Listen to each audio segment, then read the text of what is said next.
Bonjour à toutes et à tous, ravi de vous retrouver pour cette nouvelle édition du Forum Europe-Afrique qui effectivement a décidé de mettre à l'honneur l'un des partenaires privilégiés de la France, le Maroc, un partenariat stratégique pour les deux pays. Et on va essayer d'en dessiner les contours ensemble ce matin. Pour en discuter avec nous, et je suis ravie de l'accueillir, Monsieur le ministre des Transports et de la Logistique du Maroc, Abdessamad Kayou, merci d'être avec nous. Samira Sitaïl, ambassadeur du Maroc, du roi du Maroc en France, merci également d'être avec nous. Saïd Ibrahimi, vous êtes le directeur général de Casablanca Finance City. Chaki Balj, vous êtes président de la CGEM, la Confédération Générale des Entreprises du Maroc, le patronat marocain, si je peux le résumer ainsi. Et Émeric Didier, j'allais dire le local de l'étape, entre autres. Vous êtes le managing associé directeur de ID Carré, une entreprise franco-marocaine qui est installée à Marseille et à Tanger. On verra tout ça tout à l'heure. Peut-être, monsieur le ministre, pour commencer, ça a été rappelé dans la séquence précédente, le déplacement du président de la République française Emmanuel Macron au mois d'octobre à l'invitation du roi du Maroc à Rabat a permis de signer de nombreux contrats, à peu près 10 milliards d'euros de contrats qui ont été signés entre les grands groupes. Il y a quelques jours, le roi du Maroc a inauguré les travaux de la ligne LGV Kenitra-Marrakech, qui est finalement quelque part aussi un symbole de l'union, en tout cas du partenariat entre le Maroc et la France, puisque c'est notamment Alstom qui fournira les voitures de cette ligne. Monsieur le ministre, la coopération entre la France et le Maroc, de quelle façon est-ce qu'elle peut nourrir l'attractivité du pays et sa valeur? Bonjour madame l'ambassadrice, messieurs les ministres. Tout d'abord, je voudrais vous remercier pour cette invitation et que le Royaume du Maroc soit à l'honneur dans ce forum. Je voudrais aussi saisir cette occasion pour confirmer que les relations maroco-françaises sont incarnées dans l'histoire depuis des décennies et que la dernière visite du président Macron bien sûr, n'a fait que rapprocher cette relation qui est tellement forte. Bien sûr, cette visite qui a été consacrée à la signature de beaucoup de projets, dont le projet ferroviaire, avec la signature d'un programme de presque 9 milliards d'euros, et notamment le projet du LGV entre Kenitra et Marrakech sur 430 km et qui a fait l'objet de l'inauguration des travaux la semaine dernière par Sa Majesté le Roi, que Dieu l'assiste. Bien sûr, ce projet pour le Maroc s'inscrit dans un cadre stratégique, toujours dans la coopération maroco-française, et bien sûr, ce projet va rapprocher le nord du Maroc au sud. Comme ça a été dit dans un des discours de Sa Majesté, c'est de lier le nord du Maroc et l'extrême sud du Maroc par le ferroviaire. Bien sûr, ce projet sur 430 km va rapprocher d'une manière considérable les villes du nord et ceux du centre. Comme actuellement, il faut 7 heures en train pour arriver de Marrakech à Marrakech. Ça va être réduit à 2h40 et de 1 heure entre Rabat et Tanger. Et le plus important, c'est le centre de Marrakech avec le nouveau aéroport qui verra le jour en 2029, qui va passer de 13 millions de capacité actuellement à 40 millions à l'horizon 2030 et qui va être relié en 55 minutes au lieu de 3 heures de route actuellement. On le sait, le patronat, que ce soit le patronat français, Patrick Martin en tout cas pour ce qui concerne la France, et le patronat marocain ont beaucoup œuvré aussi pour faire en sorte que les contrats voient le jour, aussi pour rafraîchir les relations qui s'étaient quelque peu distendues.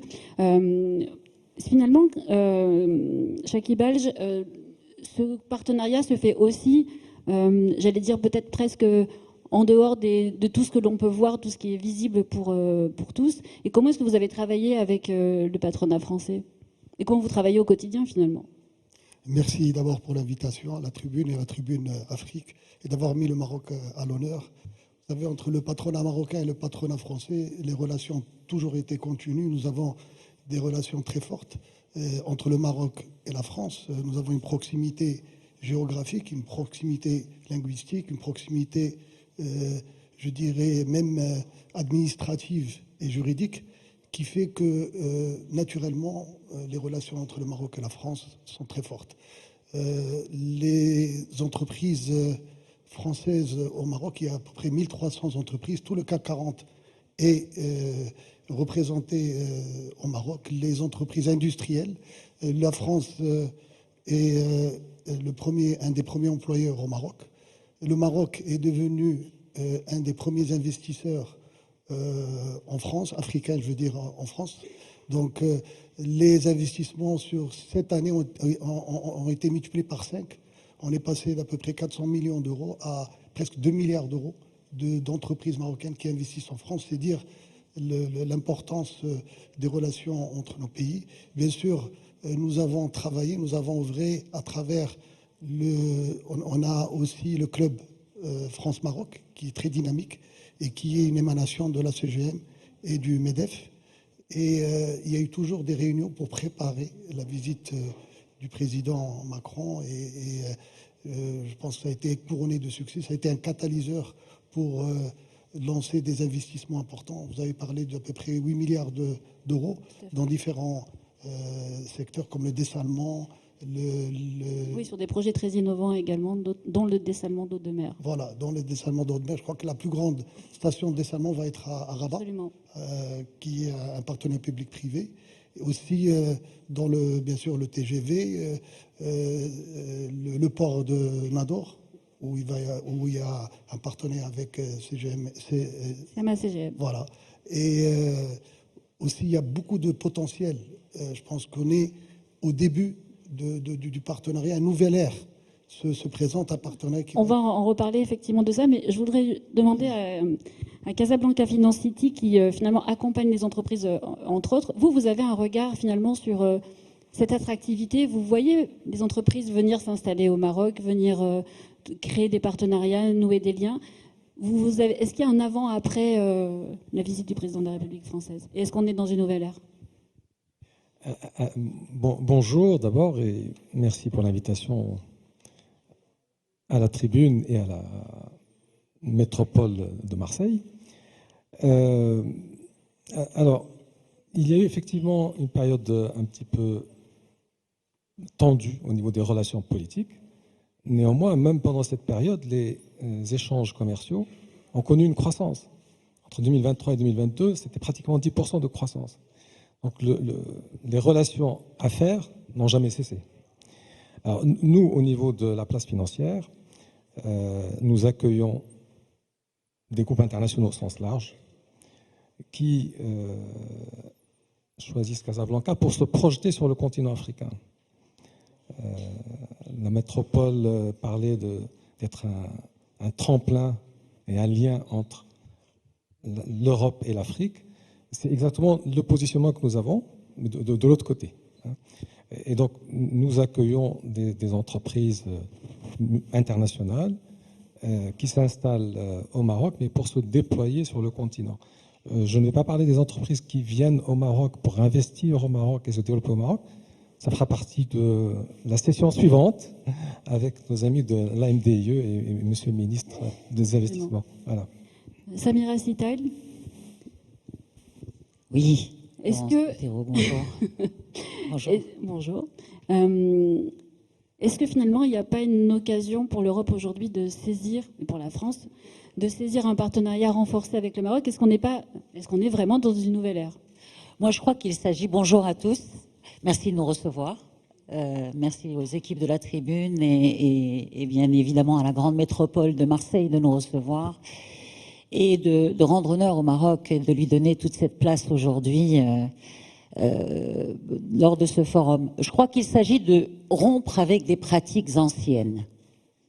Je crois que le Maroc et la France ont décidé ensemble de rompre avec un certain nombre de pratiques et de se projeter dans l'avenir, de bâtir une nouvelle manière d'aborder ce 21e siècle qui s'annonce extrêmement rude pour nos économies, extrêmement difficile, pas uniquement pour l'Afrique. D'ailleurs, je pense qu'il faudrait déconstruire un certain nombre de clichés sur l'Afrique et que ce sera fait au cours de cette journée. Je pense qu'il s'annonce beaucoup plus dur pour l'Europe que pour l'Afrique, d'ailleurs, ce 21e siècle. Donc, déconstruire, nouveau partenariat d'exception renforcé qui pourrait servir de modèle et qui est basé sur un certain nombre d'idées reçues qu'il faut, là encore, déconstruire. Il s'agit pour le Maroc et la France de ne pas se rester sur le passé ou sur un certain nombre de nostalgies de ce passé qu'on pourrait avoir. Il s'agit de se projeter définitivement vers l'avenir, de dépasser un certain nombre de situations qui ont pu prévaloir ces dernières années et surtout de se regarder avec confiance d'égal à égal. Et ce égal à égal a toute son importance. Alors on le dit, on le redit, les politiques, dans les milieux d'affaires aussi, mais il a une définition très simple. Croissance et progrès partagés d'un côté comme de l'autre. Voilà. Alors, votre voisin de droite, je pense qu'il a déjà déconstruit des idées, en tout cas il y a une dizaine d'années. Vous êtes installé à Tanger parce que vous aviez une problématique particulière qui est celle que peuvent rencontrer toutes les entreprises aujourd'hui. Est-ce que vous pouvez nous raconter rapidement comment Idécaré a décidé de franchir la Méditerranée, de s'installer dans la zone de Tanger-Med? Alors, je commence par remercier la tribune pour l'invitation et je suis assez honoré d'être à cette première table ronde. Donc Idécaré, c'est une solution innovante. Donc le terme a déjà été abordé par Madame Vassal, mais le mot innovant n'est pas que dans la technologie, il est innovant aussi dans les modèles industriels qu'on peut mettre en place. On s'est inspiré, sans copier parce que chacun a sa sauce, mais des pays allemands par exemple qui ont fait appel aux pays de l'Est pour se développer, le Japon avec l'Asie du Sud-Est. Nous, en tant que Marseillais, donc mon associé est Marseillais, et moi je suis émigré au Alpin à Marseille, on s'est tourné naturellement vers le sud, encore un petit peu plus, et donc vers le Maroc, pour créer ce modèle innovant qui est un véritable partenariat, alors qui se bat contre des préjugés que Madame l'ambassadeur vient de citer, et il y en a beaucoup, mais notre modèle permet, par l'appui d'une ingénierie qui est basée à Marseille, de venir mettre en lumière les moyens technologiques, industriels et les infrastructures qui sont présentes au Maroc, parce qu'aujourd'hui, sans cette mise en lumière, nous, la plupart de nos clients n'imaginent pas une seule seconde ce qui est capable d'être fait au Maroc, dans notre domaine et dans d'autres. Je parle à l'industrie avec un grand I. Et en fait, grâce à cette mise en lumière que n'apporte notre ingénierie et qui fait passer le pas à certains de nos clients de se tourner vers l'industrie marocaine, on arrive à développer au bout de 10 ans aujourd'hui un moyen de production ultra qualitatif et qui, je croise les doigts, depuis 10 ans a une croissance à 2 chiffres continue. Monsieur le ministre, l'industrie, en tout cas le potentiel que représente le Maroc pour la France et pour l'Europe, c'est quelque chose qui n'est pas encore assez connu?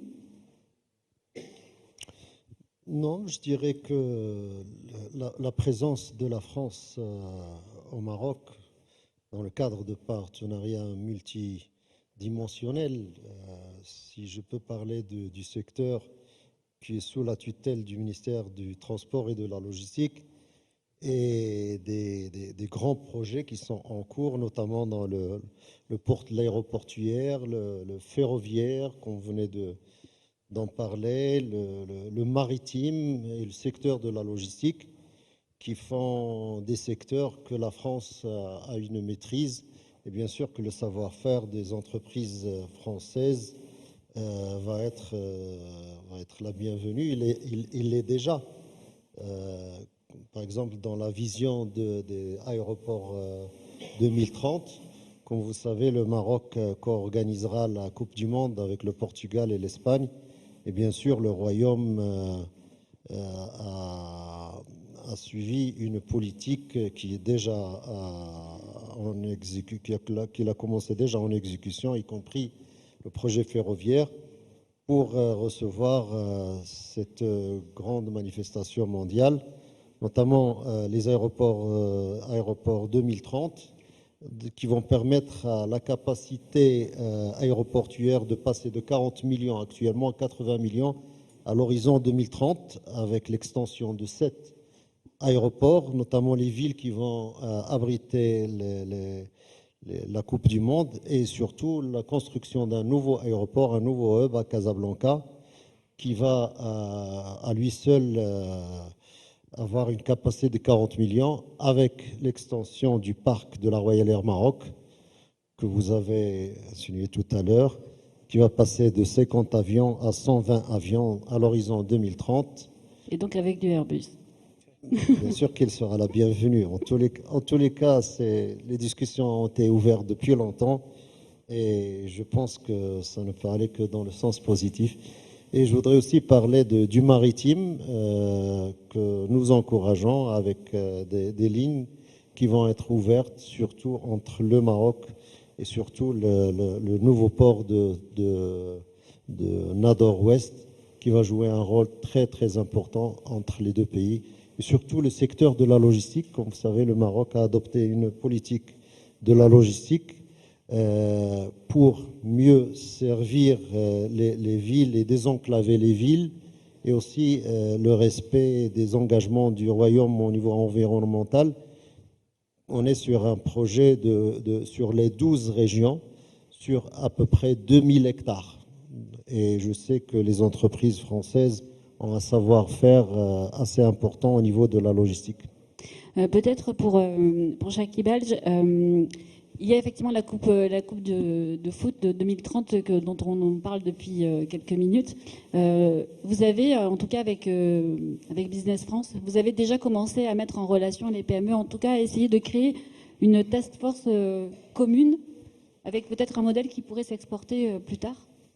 On a organisé effectivement la semaine dernière avec BPI et la Fédération marocaine de football un événement très important qui a mis en lumière toutes les potentialités qu'il y a pour les entreprises françaises avec la Coupe du Monde. C'est sûr, Monsieur le ministre a parlé des aéroports, il y a aussi la mise à niveau des stades, il y a le nouveau stade de Ben Slimane qui va être lancé très bientôt, il y a la digitalisation bien sûr, tout le parcours du visiteur qui va venir va être complètement digitalisé d'ici 2030. Et il y a une volonté aussi du gouvernement à digitaliser l'administration et beaucoup de parcours administratifs. Donc ça aussi, c'est important. Il y a le tourisme. On a besoin de créer 100 000 lits pour faire face à la demande qui va être importante pour la Coupe du Monde, mais aussi de créer des forums, créer des parcs d'exposition dans les différentes villes comme Casablanca, Tanger, Marrakech et tout ça. Nous avons besoin aussi du savoir-faire et de partenariat avec les entreprises françaises qui sont nos partenaires naturels. Et je pense que c'est là où ça prend tout son sens d'organiser des événements comme ça ensemble et de voir comment est-ce qu'on va pouvoir travailler ensemble dans un partenariat public-privé. Et je rejoins ce qu'a dit Madame l'ambassadrice, c'est que le partenariat est un partenariat gagnant-gagnant, un partenariat d'égal à égal, où nous avons à partager ensemble l'expérience, par exemple, des entreprises françaises avec la Coupe du Monde, avec les Jeux Olympiques. Voilà. Tout ça, c'est des choses qui vont bénéficier, j'espère, à l'économie marocaine. Saïd Ibrahimi, sur les talents, Aymeric Didier en parlait tout à l'heure. Finalement, c'est ce besoin de trouver des compétences de chaque côté et de venir seul quand les entreprises viennent vous voir, quand vous les accompagnez. C'est un point important, j'imagine, de pouvoir aussi avoir des compétences partagées. Ah, absolument, oui, tout à fait. Aujourd'hui, on utilise beaucoup d'anglicismes. Alors, on parle du talent pool qui est important, mais exactement. Effectivement, les ressources humaines sont un point clé et c'est un élément déterminant pour l'installation de groupes internationaux qui veulent donc se déployer. On a quelques exemples particuliers, notamment dans la cybersécurité ou au niveau des data scientists. On reçoit des entités. On a l'un des 6 centres mondiaux de cybersécurité de Deloitte, par exemple. Et ce sont des recrutements d'ingénieurs hautement qualifiés qu'on trouve sur place. Et à ce niveau-là, on parle toujours de partenariat d'égal à égal, etc. Mais quand on constate que les talents qu'on peut trouver en Afrique sont souvent débauchés d'une manière assez forte pour les emmener en Europe ou ailleurs, on ne se donne pas les moyens d'avoir des partenariats d'égal à égal. Par contre, quand on développe des projets sur place, en recrutant les talents locaux et en les formant, en leur apportant la technologie, et ce qui peut leur manquer par ailleurs, là, on est dans du gagnant-gagnant. Et c'est vraiment quelque chose de très important. Madame l'ambassadeur, jusqu'à présent, on trouve que le partenariat, en tout cas les liens entre la France et le Maroc sont presque parfaits, ça existe depuis longtemps, on est dans une nouvelle ère. Néanmoins, la France n'est pas la seule à regarder le Maroc. Est-ce qu'il n'y a pas aussi le besoin de la France d'accélérer et de ne pas laisser passer cette chance ? Vous dites presque, il me dérange un peu dans mon narratif, mais le fait est qu'il y a quelque chose d'extrêmement puissant qui s'est installé ces 15-16 derniers mois entre Rabat et Paris. Et définitivement, encore une fois, ce qui s'est installé, c'est cette confiance qui fait que deux partenaires décident de regarder ensemble dans la même direction, à un moment où les cartes ont totalement été redistribuées sur le plan géostratégique, où certaines puissances qu'on n'attendait pas commencent à émerger, où d'autres se font extrêmement menaçantes, et regarder vers le sud de la manière dont la France a décidé de regarder vers le sud, à travers le Maroc notamment, est une nécessité aujourd'hui. Ce n'est pas juste un luxe qu'on pourrait se permettre, c'est une nécessité. Une fois qu'on a dit ça, ce qui est en train de se passer, moi je pense que je ne vais pas avoir beaucoup de temps, mais je vais quand même essayer de placer ça maintenant, c'est tout le narratif autour de l'Afrique. Et le Maroc est partie prenante de ce narratif, de ce nouveau narratif depuis un quart de siècle aujourd'hui. Jamais un chef d'État en exercice n'a réalisé autant de déplacements sur le continent africain que Sa Majesté Mohamed VI. Plus de 50 déplacements officiels en Afrique. 1500 accords signés avec une vision et une approche de coopération sud-sud à laquelle très peu croyaient il y a un quart de siècle. Qu'allons-nous faire un pays africain vers un autre pays africain? Que pouvons-nous faire? Quel nouveau narratif pouvons-nous construire? 25 ans plus tard, ce continent que l'on considère en permanence comme étant un continent en devenir, mais qui est déjà, l'Afrique c'est déjà aujourd'hui, et tant qu'on le considérera comme un continent du futur, peut-être qu'on n'aura pas très bien compris la manière dont il faut aborder l'Afrique. Aujourd'hui, l'Afrique ne demande pas d'aide. L'Afrique propose des partenariats. Et il faut innover dans la manière de les envisager, de les mettre en place, dans des secteurs extrêmement diversifiés. Regardez, en 2050, voyez un ou deux chiffres, pas beaucoup, vous aurez un habitant de la planète sur 4 qui sera issu du continent africain. Aujourd'hui, c'est 60%. La jeunesse représente 60% des moins de 25 ans. Excusez-moi. Vous reprenez votre... 60% de la population du continent a moins de 25 ans. Donc, tout ça, ce sont des choses qui interpellent. L'Afrique, vous parliez d'innovation, je terminerai peut-être sur ça, elle innove d'ores et déjà. Elle invente ses propres modèles pour essayer de résoudre ces problématiques. Donc, encore une fois, il ne s'agit pas de venir dire c'est un continent avec lequel il va falloir compter à l'avenir. L'Afrique, c'est déjà aujourd'hui et maintenant. Voilà. Monsieur le ministre, je vous... Vous voulez réagir? Vous voulez réagir aux propos de Madame l'ambassadeur? Je partage totalement ce qu'a dit Madame l'ambassadrice. C'est l'ambassadrice du Royaume du Maroc, tout d'abord. Et je voudrais revenir un peu sur la relation maroco-française parce que j'étais à un certain moment parlementaire et j'ai présidé la commission, comment dire, la commission on appelle ça interparlementaire maroco-française au Sénat, parce que j'étais député 6 mandats, donc je ne me souviens plus dans quel mandat. Et c'était au moment où les relations n'étaient pas vraiment très, très, très bonnes.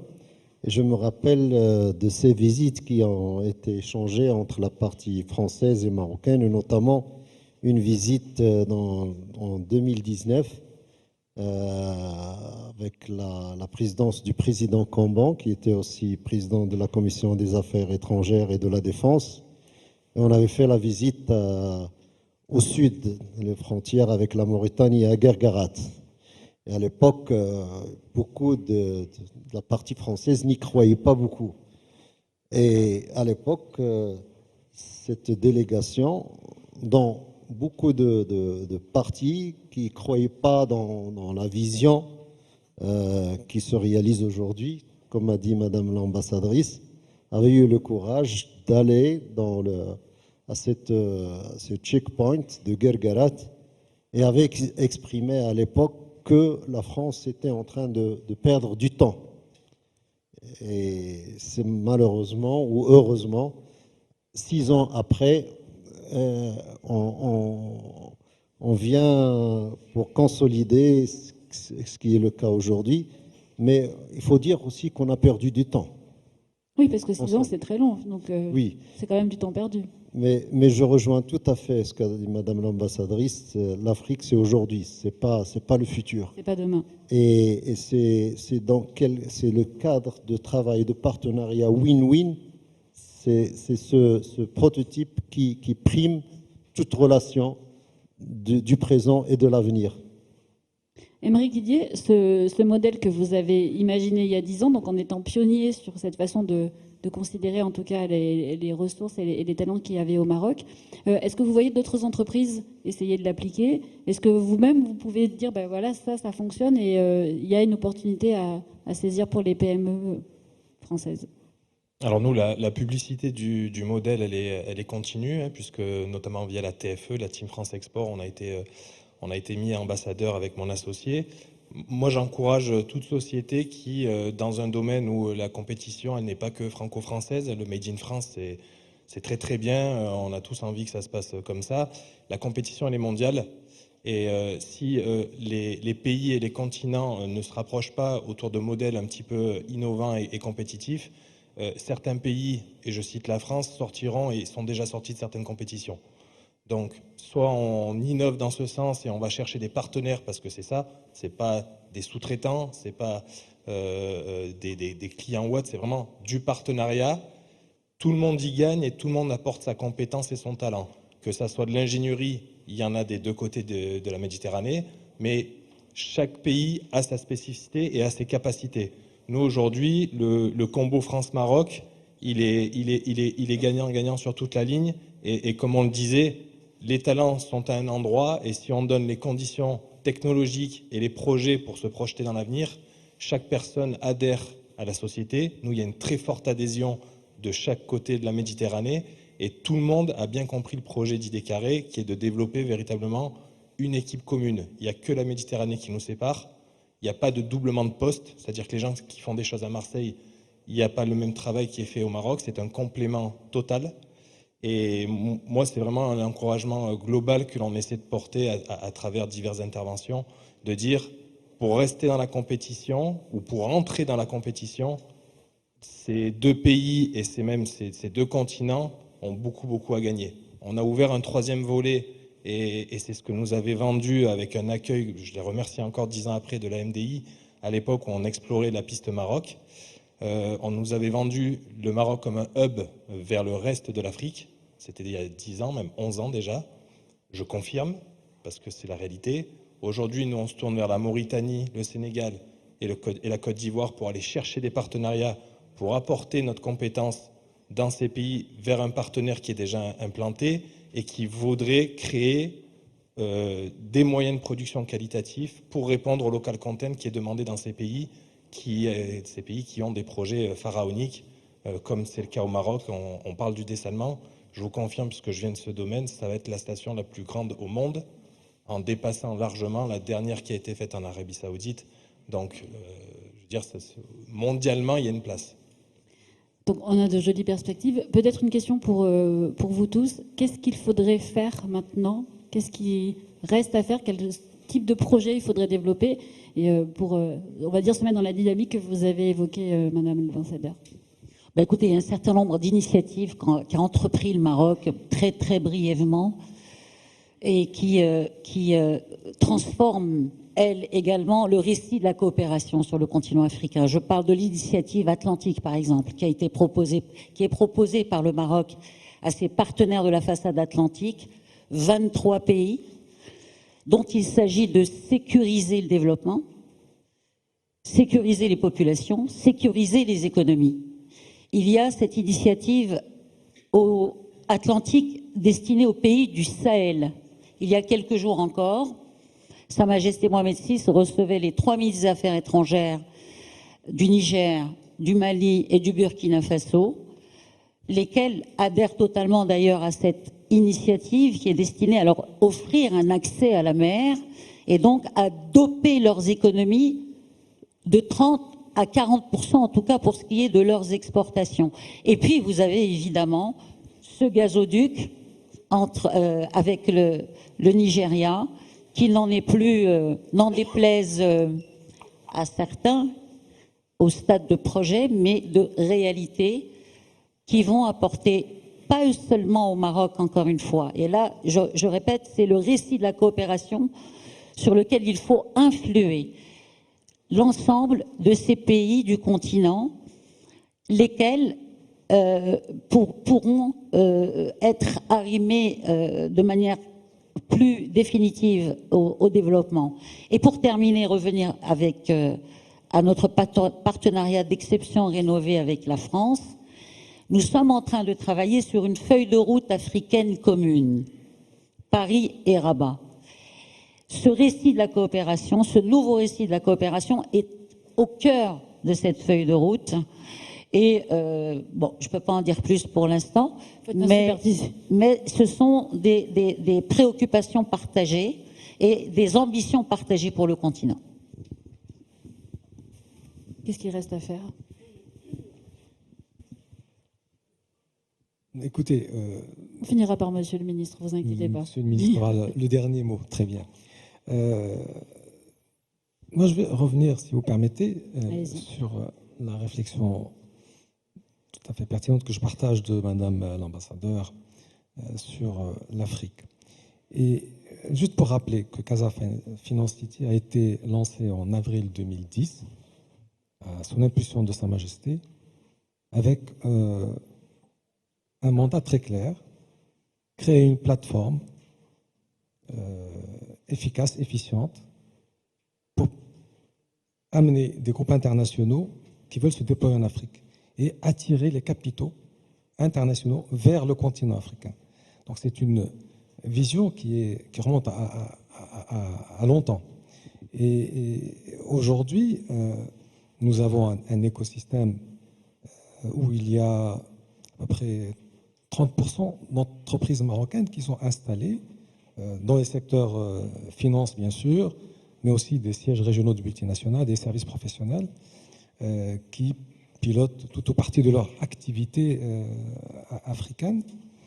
Et ceci grâce à une proposition de valeur qui couvre aussi bien les domaines de l'environnement des affaires au sens large, l'accompagnement peut-être administratif ou l'accompagnement sur le terrain en Afrique.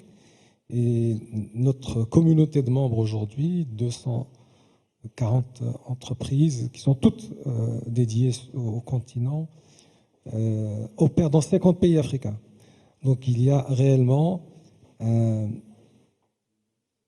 intelligence collective sur comment opérer. Alors, quand on parle d'Afrique, bon, c'est assez rapide, on dit l'Afrique. Bon. L'Afrique, il faut dire que les MapMonde et les planisphères ne lui rendent pas justice. En détail, oui. Parce que dans l'Afrique, vous pouvez mettre l'Europe de l'Ouest, l'Europe de l'Est en dehors de la Russie, les États-Unis, la Chine, le Japon, et il reste de la place. Donc c'est un énorme continent qui aujourd'hui a un développement encore limité, puisqu'on parle d'un PIB africain de l'ordre de 3 000 milliards, alors que l'Europe en tant que telle est à 17 000 milliards. Donc l'Afrique a toujours besoin d'investissements, de capitaux, mais dans des visions qui soient de partenaires, où on a d'un côté des capitaux et de l'autre des ressources. Et les ressources du continent sont immenses, que ce soit en terres arables, que ce soit en minerais, que ce soit dans différents domaines. Donc un énorme continent qui est le futur de l'avenir. C'était exactement ce que disait Madame l'ambassadeur. Finalement, c'est des partenariats que l'Afrique propose et même s'il y a besoin de capitaux, c'est en tout cas dans un rapport d'égal à égal. Quand passe le patronat marocain, de ce qui reste à faire. Bon, les relations sont déjà très bonnes, mais est-ce qu'il faut impulser davantage de dynamique? Moi, je parlerai sur l'Afrique parce que ça me Bien tient sûr. à cœur. L'Afrique, comme on l'a dit, l'Afrique, c'est aujourd'hui. Sa Majesté a eu une vision et cette vision a amené les entreprises marocaines à investir en Afrique. Maintenant, les banques marocaines sont présentes dans 26 pays africains. La Royal Air Maroc dessert 40 destinations vers l'Afrique et je pense que ça va se développer avec l'augmentation de la flotte. Les entreprises marocaines travaillent avec les entreprises africaines en partenariat dans un esprit de win-win.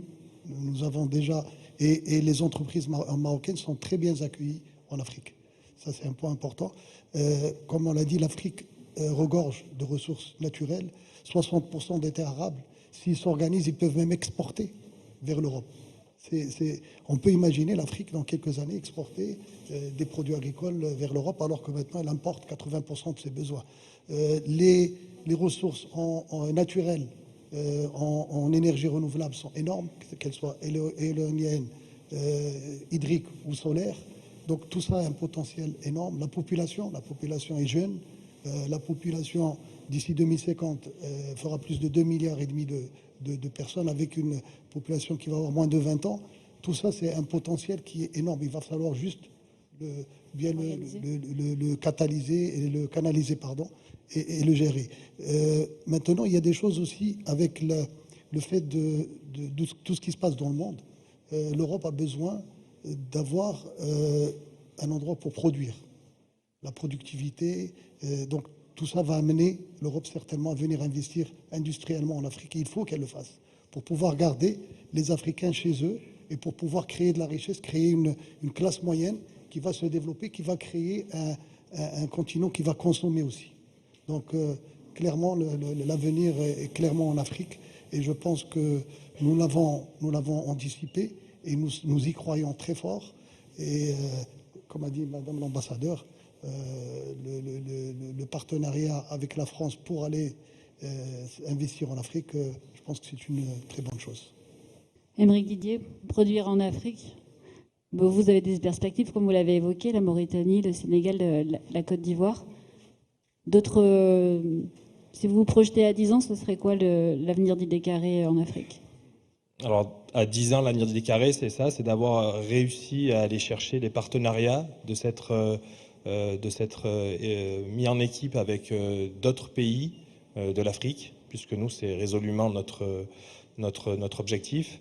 Et les choses qui seraient à faire, et là je vais parler côté français, c'est qu'aujourd'hui, on est très bien équipé en outils de développement, en accompagnement via les institutions en France.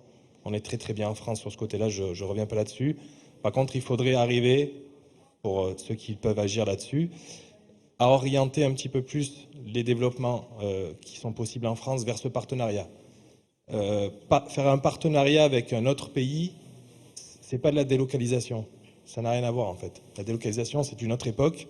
C'est pas parti vers des partenaires, c'est parti vers des autres pays qui aujourd'hui ont une suprématie sur certains flux et certains produits dont on essaie de se détacher étant donné les derniers événements géopolitiques.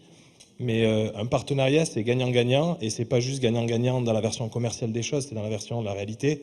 Donc, tout ce qu'on développe au Maroc, ça profite à la France. Tout ce qu'on développe en France, ça profite au Maroc. Dans notre modèle, c'est ça aujourd'hui, et je l'étends à l'Afrique, et je l'étends à l'Europe, mais je parle côté français, une orientation un peu plus poussée, en croyant un petit peu plus au partenariat via les outils qui existent en France et les outils qui existent au Maroc, pour les connaître aussi. Je pense que c'est quelque chose qu'il faut vraiment pousser dans les années à venir si on veut que ça fonctionne. Monsieur le ministre, le mot de la fin, si je puis dire, en tout cas, qu'est-ce qu'il reste selon vous à faire?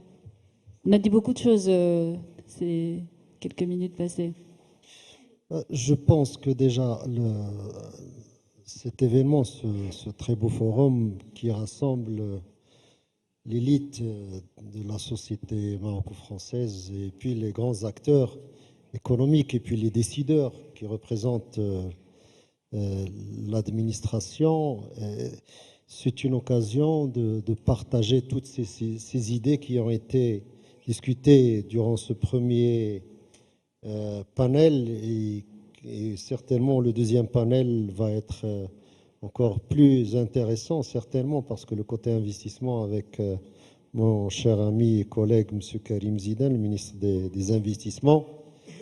Que pourrais-je dire de plus? C'est qu'il faut profiter de toute cette infrastructure. Le cadre est tracé, comme on est tous d'accord et comme a bien confirmé Madame l'ambassadrice. Aujourd'hui, il y a des infrastructures qui n'existaient pas il y a des années. Je vous parle par exemple de la double voie entre Agadir et Dakhla. C'est une double voie qui vient d'être terminée et qui va réduire de moitié la durée du transport. Le prochain port de Dakhla Atlantique qui va être à Dakhla avec une station dessalement qui va irriguer aux alentours de 2000 hectares sous serre qui vont être destinés à l'export et qui va être à quelques heures de Dakar et d'Abidjan. Et ça va être vraiment la continuité du monde vers l'Afrique et de l'Afrique vers le monde. Parce que ce nouveau port de Dakhla Atlantique va être une vraie prouesse pour la connexion entre l'Amérique du Sud, le Maroc, l'Afrique et en complémentarité avec Tanger Med et Tanger et Nador Ouest, bien sûr, pour revenir au contrat qui a été signé de convention entre CMA-CGM et TEMSA, qui a un modèle vraiment de partenariat qui s'inscrit sur les 20-30 prochaines années. Donc, ce genre de partenariat qu'on doit encourager, consolider et soutenir. C'est notre principal rôle. Merci beaucoup. Merci beaucoup, Monsieur le Ministre. Merci, Madame l'ambassadeur. Merci à tous les cinq. Et on retient donc il y a un modèle peut-être qui peut inspirer d'autres pays, mais on en rediscutera dans les prochaines séquences.